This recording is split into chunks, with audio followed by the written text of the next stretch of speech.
اعوذ باللہ من الشیطان الرجیم بسم اللہ الرحمن الرحیم ان اللہ و ملائکتہ یصلون علی النبی یا ایھا الذین آمنوا صلوا علیہ وسلموا تسلیما۔ درود پڑھیں۔ اللہم صلی علی سیدنا و مولانا محمد و علی آل سیدنا و مولانا محمد وبارک وسلم علیہ۔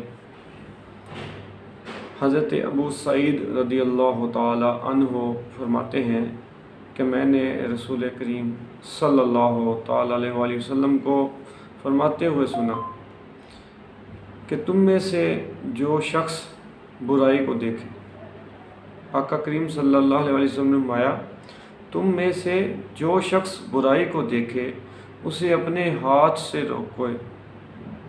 جو تم میں سے برائی کو دیکھے وہ اس کو اپنے ہاتھ سے روکے، پھر اگر اس کی طاقت نہ رکھتا ہو تو اپنی زبان سے روکے، اپنی زبان سے اس کو روکنے کی کوشش کرے۔ پھر اگر اس کی بھی اس کے اندر طاقت نہیں ہے کہ وہ زبان کے ساتھ نہیں روک سکتا تو فرمایا دل میں برا جانے، اور یہ کمزور ترین ایمان ہے۔ یہ کیا ہے؟ یہ کمزور ترین ایمان کہا گیا ہے اس کو کہ اس کو اپنے اندر برا جانے، اپنے دل میں اس کو برا جانے، اس کو کمزور ترین ایمان کہا گیا ہے۔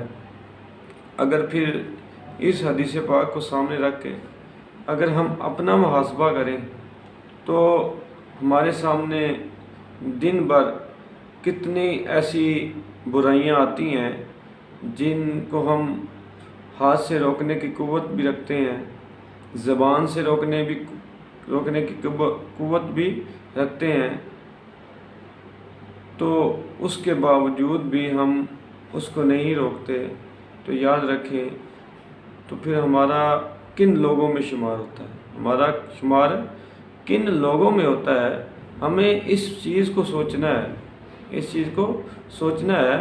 کمزور ترین ایمان اس کو کہا گیا ہے کہ کمزور ترین ایمان اس شخص کا ہے کہ جو برائی کو دیکھ کر اپنے دل میں تو کم از کم برا جانے نا۔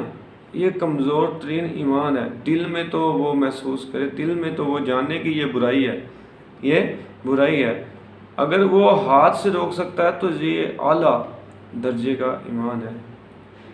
زبان سے روک سکتا ہے تو فرمایا اگر زبان سے نہیں روک سکتا، ہاتھ سے نہیں روک سکتا تو کم از کم وہ دل میں اس کو برا جانے کہ یہ برائی ہے، برائی کا ساتھ نہ